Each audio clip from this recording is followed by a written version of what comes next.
Сайн байцгаана уу үзэгчдээ. Сайн Улаанбаатар нэвтрүүлэг маань хөөрхөн дадал хаяг дээр контент бүтээгч анх баяр миний биеэр цааш үргэлжилж байна. За энэ удаагийн дугаараараа та бүхэндээ бэлтгэсэн мэдээлэл маань юу вэ гэхлээр хоол хүнс арьсанд хэрхэн нөлөөлдөг вэ талаар ярилцах болно.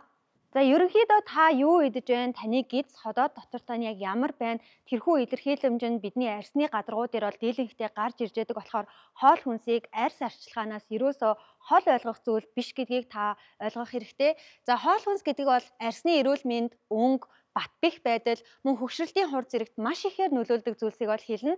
За бидний арьсан дээр гарсан янз бүрийн асуудал, арьсны өвчнөд гэдэг юм уу, батг гэх мэт маш олон зүйлсүүд бол хоол хүнстэй холбоотой байдаг. Тэр дундаа та өөрөө дотроосоо юу идэж гин, таны ходоодны эрүүл мэнд яг ямар байгаагаас шалтгаалаад бидний арьсны гадаргуу дээр ч гэсэн тэрхүү илэрхийлэмжинд гарч ирэх боломжтой байдаг гэдгийг та ойлгох нь зүйтэй болов. За хоол хүнс гэдэг бол арьсны эрүүл мэнд, өнгө, бат бэх байдал, хөгшрөлтийн хур зэрэгт маш ихээр нөлөөлж байдаг зүйл. Мөн дээрэс нь бидний биеийн арьс бол бидний биеийн хамгийн том эрхтэн учраас хоол хүнснээс ч гэсэн маш ихээр тэжээлийг авч идэг зүйл гэсэн үг. За тэгэхээр дийлэн хүмүүсийн алдаа нь юу байдаг вэ гэхлээр хүн болгон за би арьсаа гоё олгомоор байна. Дотроосоо яг юу уул гоё болох уу? Яг ямар хоол идвэл гоё болох уу? Миний арьсанд сайнаар нөлөөлөх үү гэдэг асуултыг хамгийн түрүүнд тавьж яадаг. Гэхдээ та энэ асуултыг нөгөө талаар нь бас авч үзэх юм бол хамгийн урд үр дүнд хүрэх боломжтой. Тэр маань юу вэ гэхлээр та яг ямар хоол хүнсийг хэрэглэхгүй байх ёстой вэ гэдэг нь хэрэглэх ёстой хоол хүнснээсээ илүү цөөхөн гэсэн үг. За тэгэхээр би яг одоо та бүхэнд арьсанд муу талаараа нөлөөлдөг цөөхөн тооны хүнсний бүтээгдэхүүнүүдийн талаар ярилцъя гэж бодлоо. За энэ харагдаж байгаачлаа хамгийн түрүүнд бол сахарын хэрэглээг бид бүхэн авч үзэх хэрэгтэй байгаа.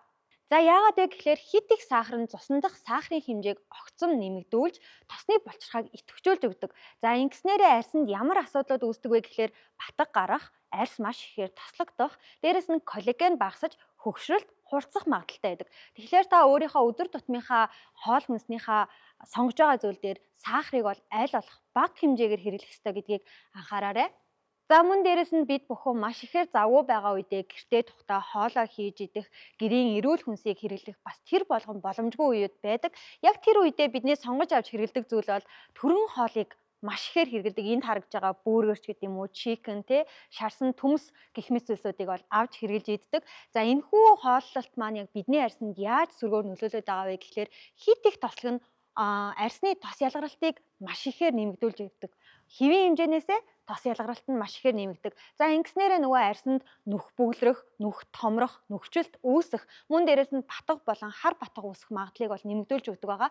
Тэгэхээр та аль болох хичнээн завгүй байсан ч гэсэндээ гэртээ хоолоо бэлдээд авч гарах ч юм уу, уурч өнөн маргаашийнхаа хоолыг бэлдээд тавих ч гэдэг юм уу, цагийн зохион байгуулалтаа сайн хийгээд аль болох гаднаас иймэрхүү бэлэн, шарсан хүнсний бүтээгдэхүүнийг авч хэрэглэхгүй байхыг бол зөвлөж байна. За дараагийнх нь таныг аль болох хэрэглэхгүй байгаасай гэж зөвлөх зүйл маань бол давстай хоол хүнс байгаа. Давс хийх хэмжээгээр орсон бүтээгдэхүүнийг бол хэрэглэхэд тохиромжгүй. За нэн ялангуяа энд харагдж байгаа бид бүхэн чипсыг бол маш ихээр хэрэглэдэг шүү дээ. Тэгэхээр иймэрхүү давс их орсон бүтээгдэхүүнийг хэрэглэсэн үед яадаг вэ гэхлээр биеийн ус хэвийн хэмжээнээсээ маш ихээр багасаад үүнээсээ болоод хавгнах, нүүр хавгнах тийм асуудлууд бол үүсч эхэлж байдаг. За ингэснээрээ нүдний дор хаван үүсэхтэй эсвэл өглөөс ирэхэд таны нүүр энгийн хэмжээнээсээ хавандсан байх ч гэдэм үү. Мөн дээрэс нь арьс хуур аших, ус гүдэх, чийг дутагдах гэх мэт асуудлууд үүсдэг байгаа.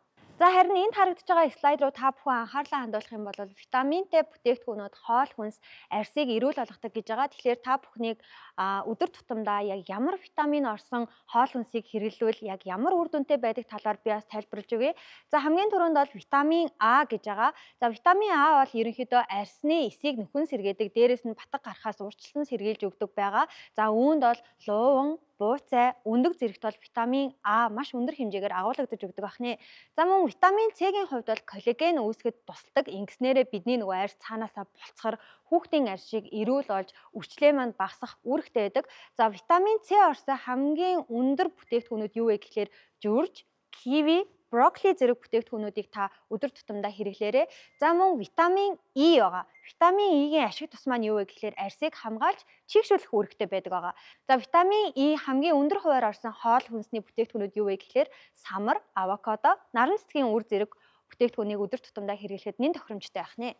За мөн дээрэс нь бидний арьсыг цаанаасаа эрүүл байлгах, чихтэй байлгах, гялалцсан, толгор харагдуулж өгөхөд хамгийн их тусалдаг зүйл бол мэдээж чих. За тэгэхээр та бүхэн өдөр тутамдаа усны хэрэглээгээ зохистой хэмжээндээ өөрийнхөө өндөр болон жиндэд харуулад яг өдөрт хэдэн литр ус уухын гэдгийгээ сайтар судалж агаад усаа бол хангалттай ууна. За мөн хоол хүнснээс авч болох ус маш өндөр хувиар агуулгдсан бүтээгдэхүүн юу вэ гэхээр өргөс, тэмэх, тарвас, улаан, лойл зэрэг бүтээгдэхүүнүүдийг хэрэглэж өгөхөд бол зохистой ах нэ. За та бүхэн маань энд харагдаж байгаа омега 3-ыг бол дотроосоо уух маягаар бол хэрэгэлдэг байх.